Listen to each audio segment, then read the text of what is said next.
আজ চলে এসেছি আরেকটা প্রোডাক্ট রিভিউ নিয়ে, সেটা হচ্ছে হিউমিডিফায়ার।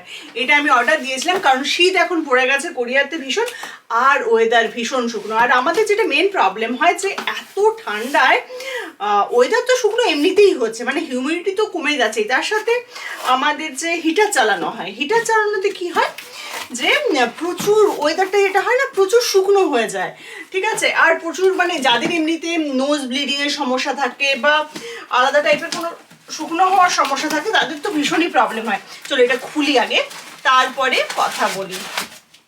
আপাতত কোনো এখনো সেট আপ এখনো নেই, সেই জন্য আপাতত এখানে টুলের উপরেই বসাচ্ছি জিনিসটাকে। দেখতে তো সুন্দর জিনিসটা। এখানে একটা ভেতরে একটা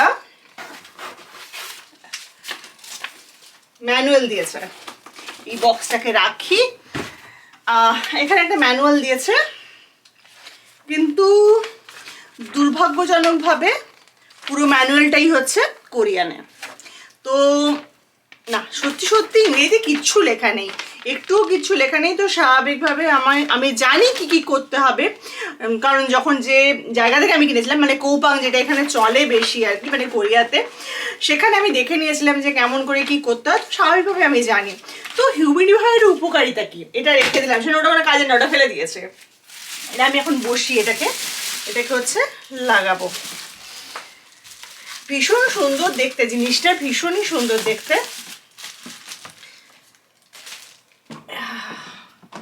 এটাকে খুলি, এটার ভেতরে কিছু জিনিসপত্র আছে, প্লাগ পয়েন্টটা দিয়েছে, আর এখানে এই যে নলগুলো দিয়েছে না, এটাকে যদি হিউমিডিফায়ারের উপরে লাগানো যায় তাহলে যে বাতাসটা হয় সেটা আরো উপরের দিকে বেশি ছড়ায় আর কি। তো স্বাভাবিকভাবে সেটা উপকার বেশি হয়। তো এখন আমি বলতে পারি হিউমিডিফায়ারের উপকারিতা কি।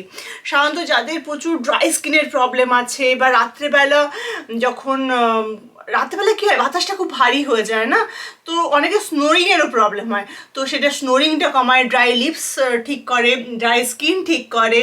তারপরে যাদের শুকনো কাশির সমস্যা আছে, তাদের যদি হিউমিডিফায়ার ঘরে থাকে তাহলে তাদের উপকারিতা হয়।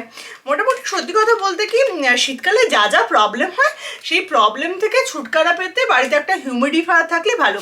তো গতবারে আমাদেরও ছিল না, তো শীতকালে হিটার চালানোর পরে আমরা দেখলাম যে বেশ প্রবলেম হয়। তো ভাবলাম যে চলো এবার একটা হিউমিডিফায়ার কিনেও নিই। খুব বেশি দামও পড়েনি আমাদের এই হিউমিডিফায়ারটা। এই পড়েছে ধরো 2000 টাকা মতন, ঠিক আছে।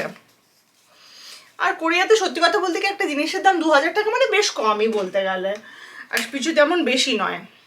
এটাকে খুলে দিতে হবে, এটা এর উপরে বসানো ছিল, এটাকে খুলে দিতে হবে যদি আমি এটা লাগাতে চাই। তো এটা খুলে দিলাম। চলো এটা আমি আগে সেট করে নিই, তারপরে সেট করে নিয়ে আবার তোমাদের সাথে দেখা করছি। চলো। তো আপাতত হিউমিডিফায়ারটাকে সেট করে নিয়েছি। এটা এখানে এরকমভাবে এই নলটাও লাগিয়ে দিয়েছি। নলটা না লাগালে একটু বেশি সুন্দর লাগছে, কিন্তু ঠিক আছে। এটার ক্যাপাসিটি হচ্ছে 4 লিটারের, মানে এতটা জায়গা ভেতরে রয়েছে। আর ভেতরটা হচ্ছে এইরকম টাইপের, যেটা আমাদেরকে কিছুই করতে হয়নি। এটা জাস্ট আমি এখানে এমনিভাবে বসিয়ে দেবো। পেছন দিকে প্লাগ পয়েন্টটা আমি দিয়ে দিয়েছি, প্লাগ পয়েন্টে বসিয়ে দিয়েছি। আপাতত এটা একটা অস্থায়ী জায়গা, এটার জন্য একটা স্থায়ী জায়গা আমাদেরকে তৈরি করতে হবে আজকে, জাস্ট বসিয়ে দেখার জন্য যে সব কিছু ঠিক আছে কিনা। চলো এটাতে জল দিয়ে দিই এখন।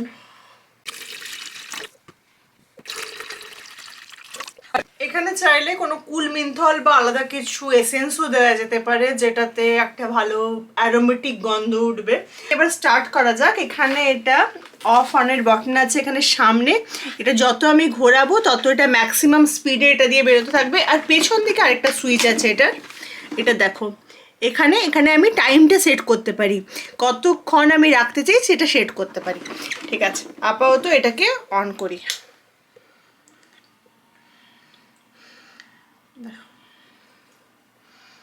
এটা এই কালারটা যেটা আছে না, এই কালারটাকে চেঞ্জ করা যেতে পারে আমি যদি চাই। এটা কি হচ্ছে, অতি র্যান্ডম কালার অনুযায়ী হচ্ছে এখন আপাতত। মানে আমি যেরকম যদি আমি চাই গ্রিন রাখতে, সেটা গ্রিন রাখতে পারি, যদি ব্লু রাখতে চাই তাহলে ব্লু রাখতে পারি, আর নয়তো পুরো সাদাও রাখা যেতে পারে। আর এটা হচ্ছে আমি ম্যাক্সিমাম করে দিলাম এটাকে আপাতত, যেহেতু প্রথম চালাচ্ছি তাই আপাতত ম্যাক্সিমাম করলাম। এই দেখো এটা হাওয়াটা বেরোচ্ছে, এখানে একটা মিস্ট বেরোনো শুরু হয়ে গেছে। এই দেখো,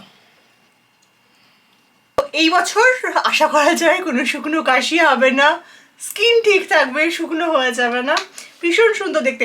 বাই দ্য ওয়ে, তোমাদেরকে বললাম না কালারটা চেঞ্জ করা যায় বা কালারটা ফিক্স করা যায়, সেটা হচ্ছে এইটা দিয়ে। যদি আমি এটা বেশিক্ষণ একটু ধুয়ে রাখি এমনি করে, তাহলে কি হলো, এটা ব্লুতে তোমার ফিক্স হয়ে গেল, এটার কালারটা চেঞ্জ হবে না। আর হ্যাঁ, এটা কালার তো চেঞ্জ করা যায়, তার সাথে এখানে দেখো লেখা আছে 6 ঘন্টা, 4 ঘন্টা, 2 ঘন্টা, এখানে টাইমটাও চেঞ্জ করা যায়, ঠিক আছে। তো আপাতত আমার এই কালারটা ভীষণ সুন্দর লাগছে, তো এই কালারেই আমি ফিক্স করে রাখলাম। কেমন লাগলো বলো তোমাদের এই প্রোডাক্ট রিভিউটা? তোমরা কি তোমাদের এই শীতকালে তোমাদের বাড়ির জন্য কিনবে? যাই হোক, জানিও আমাকে কমেন্ট সেকশনে। খুব ভালো থেকো, টাটা। আর ভিডিওটা ভালো লেগে থাকলে অবশ্যই do like, share, comment and subscribe. Bye, আবার তাড়াতাড়ি দেখা হচ্ছে একটা নতুন ভিডিওতে।